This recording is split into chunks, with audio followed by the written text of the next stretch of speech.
All-Star voting lumabas na. De'Aaron Fox pwede sa Lakers. At Zion Williamson, Warriors ang destinasyon. At Stephen Curry gumawa ng history. Ngunit bago ang lahat, kung gusto nyo ng original shoes, new running shoes, mabibili lamang sa halagang 1,299 pesos. I-click lamang ang link sa comment section. Ang center ng Denver Nuggets na si Nikola Jokic at ang forward ng Milwaukee Bucks na si Giannis Antetokounmpo ang nangunguna sa Western at Eastern Conferences.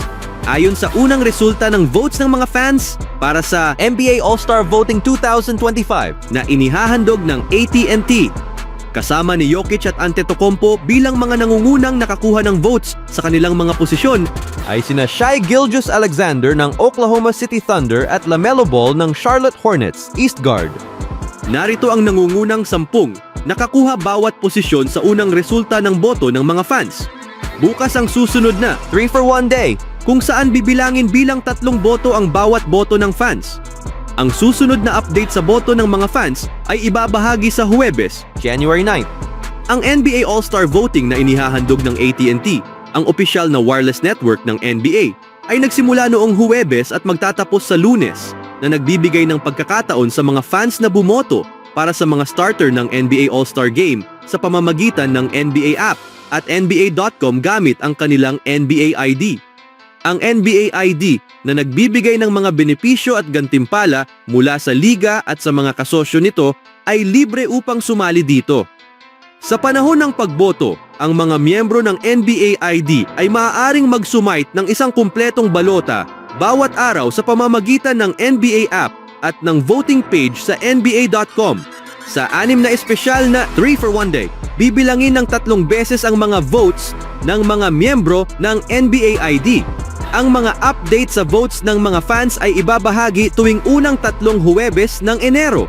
Ibubunyag ng TNT ang mga starter ng NBA All-Star Game sa Huwebes, January 23 at ang mga reserba sa Huwebes, January 30. Patuloy na makikilahok ang mga kasalukuyang player ng NBA at isang media panel sa pagpili ng mga starter para sa NBA All-Star Game. Ang bawat player at miyembro ng media ay maaaring mag-sumite ng isang kumpletong balota sa panahon ng pagboto.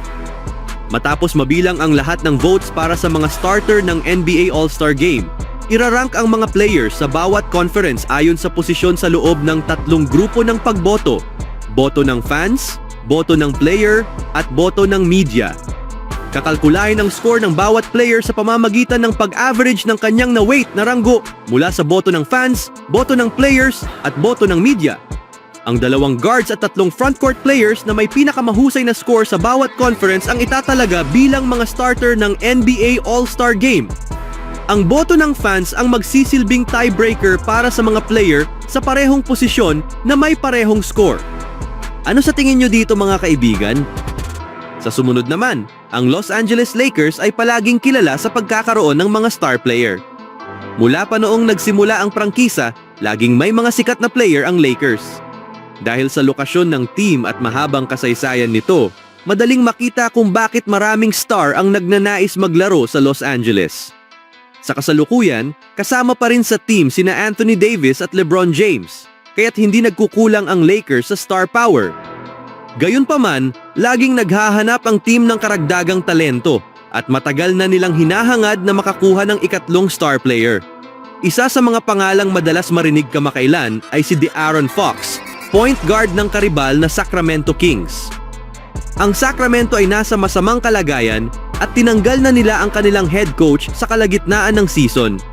Dahil dito, kumalat ang mga usap-usapan tungkol sa kung ano ang gagawin ng team kay Fox at kung posibleng hilingin niya ang paglipat. Kung magdesisyon siyang umalis, tiyak na maraming team ang magpapakita ng interes.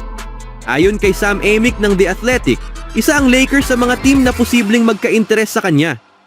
Ang San Antonio Spurs, Miami Heat at Los Angeles Lakers ang nangunguna sa listahan ng mga team na madalas mapag-usapan bilang posibleng destinasyon ni Fox, kasama ang iba pang siguradong magpapakita ng interes kung siya'y opisyal na maging available.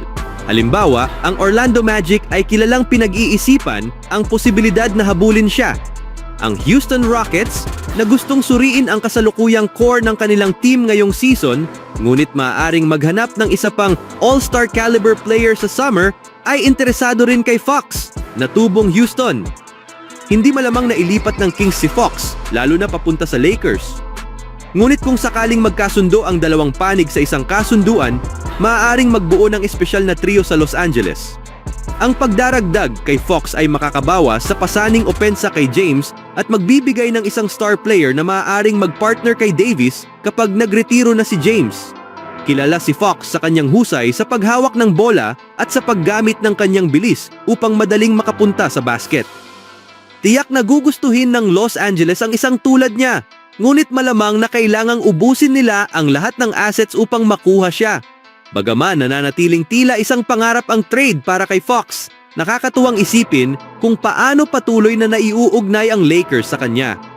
Hindi pa malinaw kung ano ang plano ng Sacramento para sa kanilang star player. Ngunit hindi kailanman dapat isantabi ang Lakers pagdating sa anumang player. Sa huling balita, ang Golden State Warriors ay kasalukuyang nasa gitna ng mga usap-usapan tungkol sa trade dahil sa kanilang pabagsak na season at pangangailangan ng dagdag na talento para makipagkumpetensya sa playoffs. Ayon sa ulat ni Tim McMahon at Bobby Marks ng ESPN, isang posibleng target nila ay si Zion Williamson ng New Orleans Pelicans.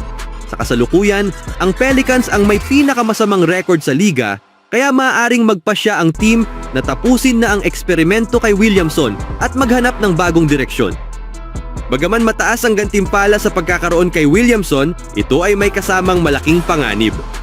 Sa 6 na taon niya bilang profesional, nakapaglaro lamang siya ng 190 games dahil sa mga injury. Gayunpaman, nananatili siyang isa sa mga pinakamalakas na player kapag malusog na kayang magbago sa laro ng Warriors. Ang kanyang career average na 24.6 points per game at kakayahang maging playmaker ay magpapagaan ng pasanin kay Stephen Curry at magdadagdag ng unpredictability sa opensa ng team. Sa isang posibleng trade, kailangang isama ng Warriors sina Andrew Wiggins, Jonathan Kuminga at Gary Payton upang mamatch ang $36.7 million na sahod ni Williamson ngayong season. Ang package na ito ay posibleng magdagdag din ng late first round pick at second round pick. Para sa Pelicans, makakakuha sila ng mga promising na young players tulad ni Kuminga na may potential bilang mahusay na scorer at driver, pati na rin ng cap space para sa long-term flexibility. Ang kontrata ni Williamson ay may natatanging istruktura kung saan maliit lamang ang guaranteed amount sa susunod na season na nagbibigay sa Warriors ng flexibility sakaling hindi magtagumpay ang trade o kung magpatuloy ang injury issues niya. Ang trade na ito ay hindi lamang makakapagpabuti sa Warriors, kundi maaari ring magbigay ng mabilisang pagbangon sa Pelicans sa pamamagitan ng mga assets at cap space. Habang mataas ang risk na kaakibat ng trade na ito, ang potensyal na gantimpala para sa parehong team ay nagiging kapansin-pansin, kaya't ang usapang ito ay patuloy na pinag-uusapan sa mundo ng NBA. Speaking of Warriors, panalo ang Warriors sa laro ngayong araw laban sa Philadelphia Sixers. Pinangunahan ni Stephen Curry na may 30 points, 10 assists, and 6 rebounds. Coming over from Brooklyn, making his 8th start. Curry lines up a 3. The fly by Maxey, a wide open 3. Here's Curry now. Got free. Curry. Sinundan naman ni Jonathan Kuminga na may 20 points, 5 rebounds, and 5 assists. Green got up and said 5 turnovers, 3 made field goals for Philadelphia. For France, there's Sean Yabusele. Here is At gumawa rin ng tig 15 points, sina Draymond Green, Andrew Wiggins, at Dennis Schroeder.